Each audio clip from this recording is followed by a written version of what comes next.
No more beer belly on the beach this summer. How many times have you booked your holidays, made your plans, but you aren't happy with the shape that you're in? You go away not confident and not happy with your physique and keep on telling yourself next summer will be the time that you actually get into shape. You keep either not even bothering to try or the approach that you take continues to fail. This is your opportunity to guarantee those results and be out here in Marbella. This is going into my 8th summer as a coach, and I remember not being happy with my physique. At the Coaching Coliseum, we have well over 100 amazing transformations now. This is Reese, who pulled 6 kilo off in just 9 weeks. When he started with us, there was no real structure with his training, no real structure there with his food. He just wasn't really moving anywhere. As soon as we put those things into place, he then started to make the progress we wanted from him, and he ended up in the best shape that he's ever been in. You are joining a team of guys who are all progressing. You get your weekly check-in, form analysis, full WhatsApp access throughout the entire week, and you will be part of multiple calls per week to improve your knowledge and to help with your adherence to the plan. So if you are serious about making the changes and you're ready to commit, then this is for you. Or if you want to just continue being lazy, making the same mistakes, making the same excuses, taking the same approach that is not working, then this is not for you. Coaching will start on the 29th of March and finish on the 21st of June. When you are a part of our summer challenge, you will receive 12 weeks of one-to-one online coaching, covering everything: training, nutrition, routine, mindset, every single thing that you need to get the job done. The winner of the challenge will be coming out here to Marbella with a friend in the shape that you actually want to be in. You've got some of the best gyms in the world to train at, some of the nicest food, and some of the nicest beaches as well, where I am right now. So if you are interested in securing your place, just click the link below. Yes, the boys, welcome back to another video. So this guy was asking me my thoughts on what was said on Fouad's last podcast. Now, first of all, before I go into this, I absolutely love that podcast. I have listened to that podcast since episode 1. I remember episode 1 with Luke, so if you listen to that and if you've listened to that the whole time, literally, I love podcasts. I've got podcasts on all the time. So I don't think I've missed one episode of that. The whole entire time, that's been what, years now? Probably 3 years, however long it's been. This is not me saying anything bad about that podcast at all. I love that podcast. Listen to every single one. This is just my take, like what I would like to chip in on what they were talking about, because I think I will have a different spin on it than like a professional open bodybuilder will have a spin on it. And essentially, like the guy in this comment said, and thank you for the comment by the way, so let me know your thoughts on this. Essentially, it's like the whole tripod thing and filming things and maybe looking to optimize form and all of this stuff. And I'm gonna kind of give my take on somebody who I was so misinformed when I first started training. Like, I was training so hard, but the stuff I was watching was absolutely atrocious, like terrible.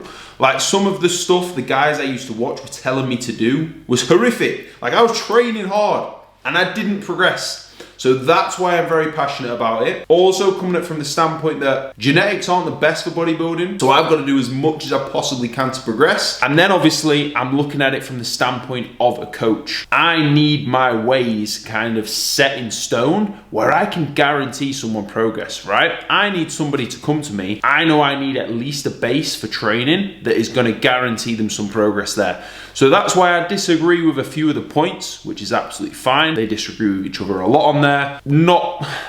Nothing that anybody really says about this topic is wrong. I do kind of agree with a lot of it, but I do have my side. As somebody that wasted a lot of time when they first started training, as somebody who's not trying to be an open bodybuilder, I am natural, I love training, I want to progress my physique as much as possible, and obviously I coach for a living. That is the full-time job, that is what I do day in, day out, and have been doing that for the best part of 8 years now. So I'm just gonna go and do my steps, form analysis, and then we're gonna get back into it. We were 86.5 kilo this morning, boys. So this was the look this morning for 86.5. I'm pretty happy with that. That's the heaviest I've been for a decent bit of time, and we're moving well. But we've got a good 7 or 8 of the boys to watch some sets, get back to them. So I'm gonna go and do that. And then it's Ngannou Joshua tonight. This is before when I put this video out, it will have already happened. I'm telling you right now, I love Anthony Joshua. Went to watch Joshua Klitschko, one of the best things I've been to. Francis Ngannou will knock Anthony Joshua out. And I like Anthony Joshua. I don't want it to happen, even though I do think it's gonna happen.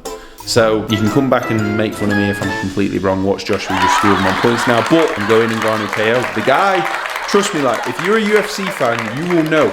I remember watching his debut. I used to watch every single UFC like live. I'll still watch them all now, but in the morning. I remember when I watched his debut, I was like, right, who is this? Like, there was no heavyweight like that. There was no one. And then I remember when I was sat there, I was on the Ngannou train and he fought Overeem and he knocked Overeem out. I was like, right, he hits like nobody ever hits.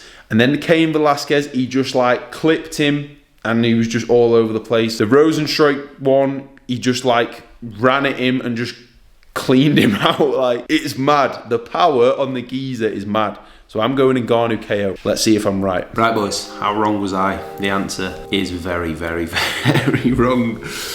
Joshua has not thrown that punch. First thing I remembered, if you've watched Joshua's fights, I think he was from Brazil. I can't remember his name.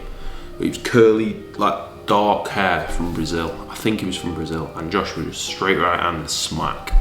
And he's not done that for ages. And then last night, I remember I was watching him on the pad for like 45 minutes before. I was like, Jesus, he's throwing that right hand. And then second round, well, first round lands it. Second round, Jesus Christ, that was crazy. Right, let's dive into this. My thoughts on this, obviously from the comment. We'll start with the comment, and then I'll touch on a couple of points that I've got. Long question. First of all, love your content. Been following for a while. Have you seen the latest Fouad Abiad podcast? I love them guys also, but basically the 5 of them ripped to pieces. Training coaches, etc., are doing stuff these days, like how everybody got to have a big camera set up before each set, how every single rep needs to be logged down, how everybody got to use cuffs or whatever extensions on stuff, saying training has gone soft and people trying to be too scientific when they know nothing or even stepped on stage themselves.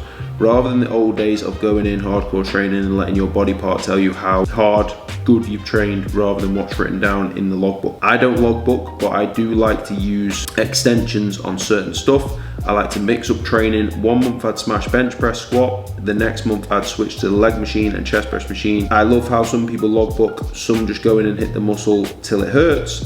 Each to their own. Just wondering your thoughts if you've seen it, because they went in really hard and Mike Van Wyck really went on how it annoys him as he's a personal trainer and what he sees each day riles him. Yeah, that was it. So that's it. So essentially, like training optimally, tripods, all of this stuff, right?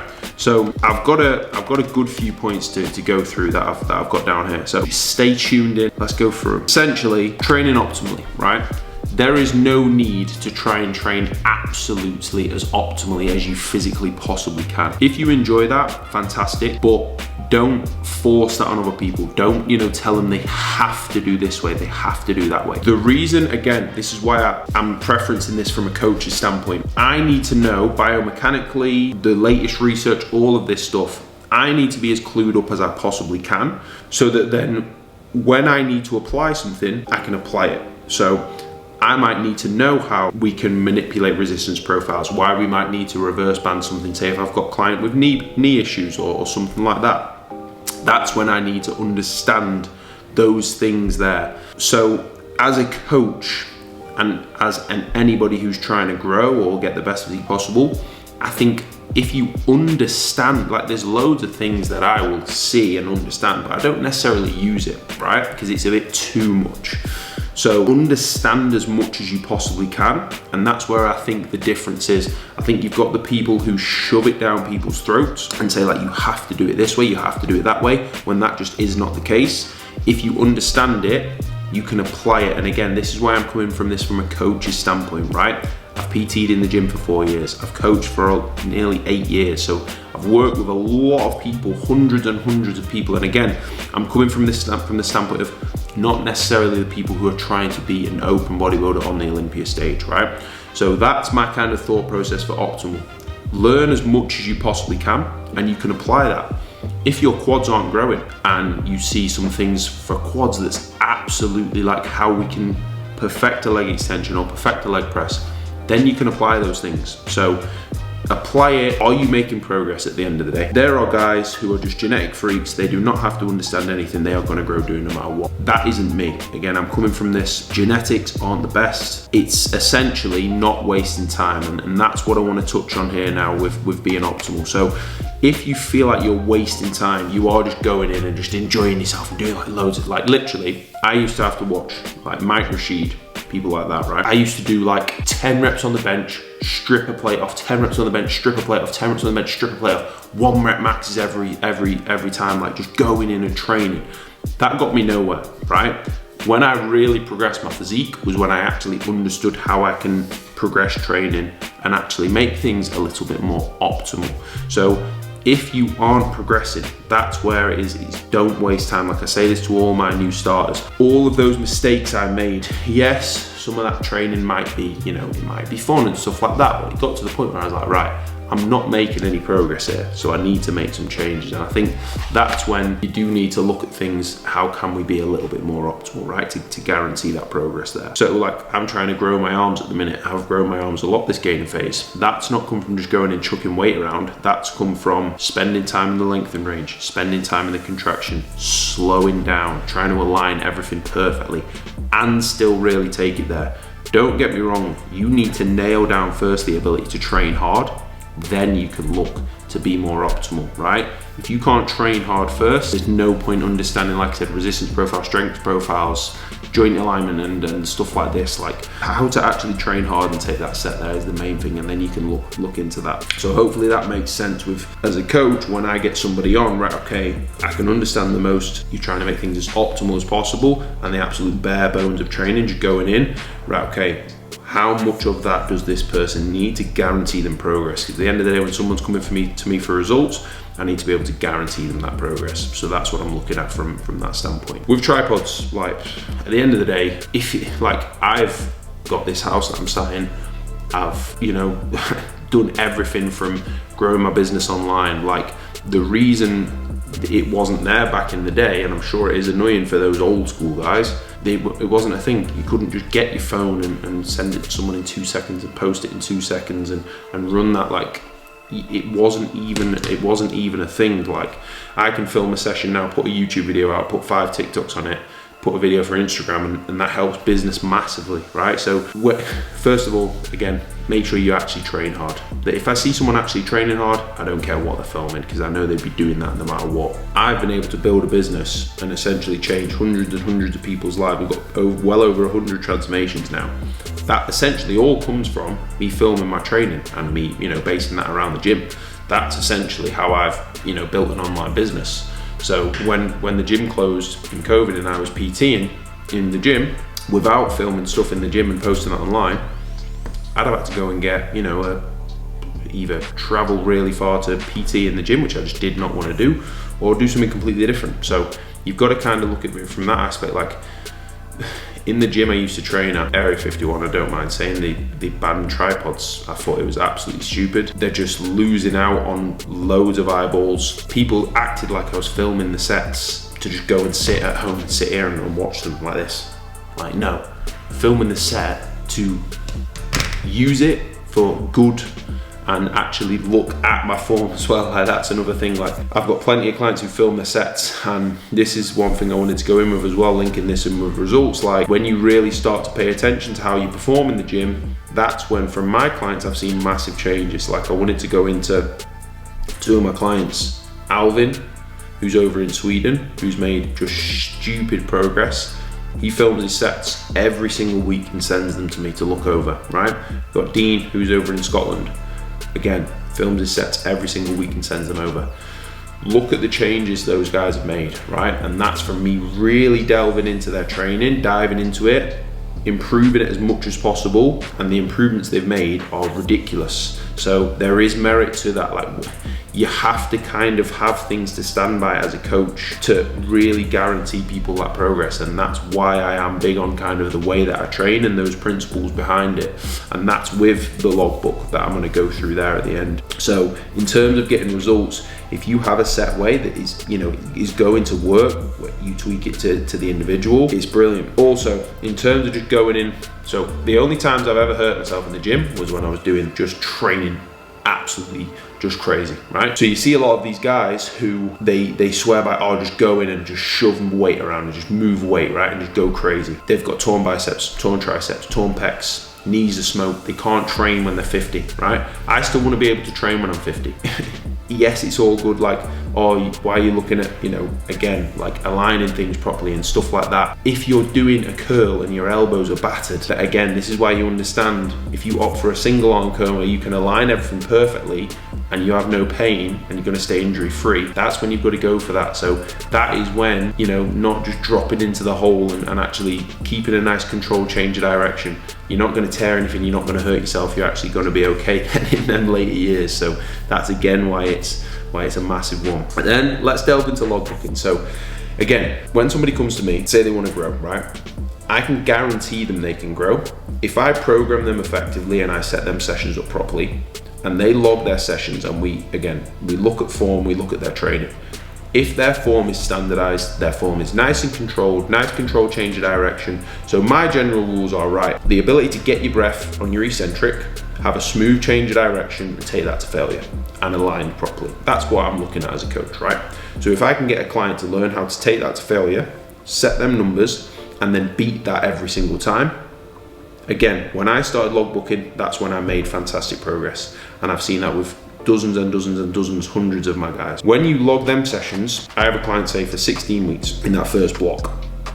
Log the sessions, form is on point, keep form the same, progress them numbers every single time, you are going to make progress. So of course, there's people genetically who can just make progress doing whatever and just going in and training pretty hard.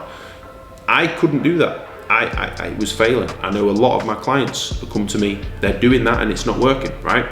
So when we actually look at, right, we have this here, we beat them and we progress that. That is where essentially you can you progress without that? Of course, but can you essentially guarantee progress logbooking? Yes, you can. And that is why I think it's such a valuable tool.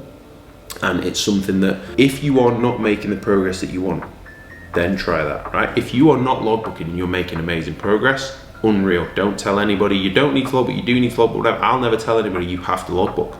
But if they come to me and say, Luke, I'm not growing, I'm 70 kilo and I want to be 80 kilo and I just can't grow, I'll say, right, okay, have these there so we can actually, again, as a coach, the reason why logbooking's is fantastic, I can see when strength is down, when strength is not improving, do we need a deload, do we need those things? It's more data for me to be able to manage as a coach rather than my clients just going in and doing whatever they want, right? So in terms of actually being able to guarantee that progression, that's massive. Also, from a mental standpoint, I think it's ridiculously enjoyable being able to go in every single week and not only see your physique progressing, but see them numbers progressing.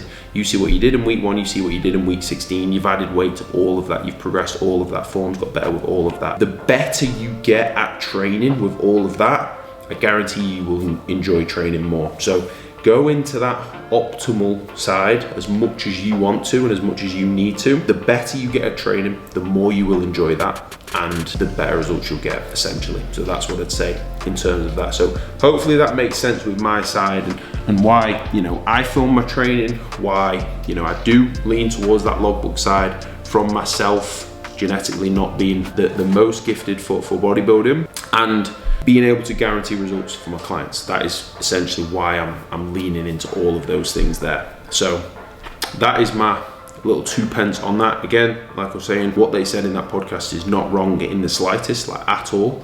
It ultimately comes down to, you know, being able to train hard. Like, I love training. I absolutely love it. Like the social media side, the filming stuff, coaching, all of that. Of course, I love what I do, but the main thing that I love is training. It's not just, oh, you're filming something, you're talking about a single arm lat pull down, you don't love training hard. No, not at all. I love training hard. It's understanding all of that, take as much of that as we can to be able to guarantee progress, stay injury free. That is essentially what I'm looking at. That's why the more I can understand, the more I can actually apply to my guys and myself when it's needed. So there is a use for that, but essentially, if people are training hard, nobody's saying you have to do this, you have to do that.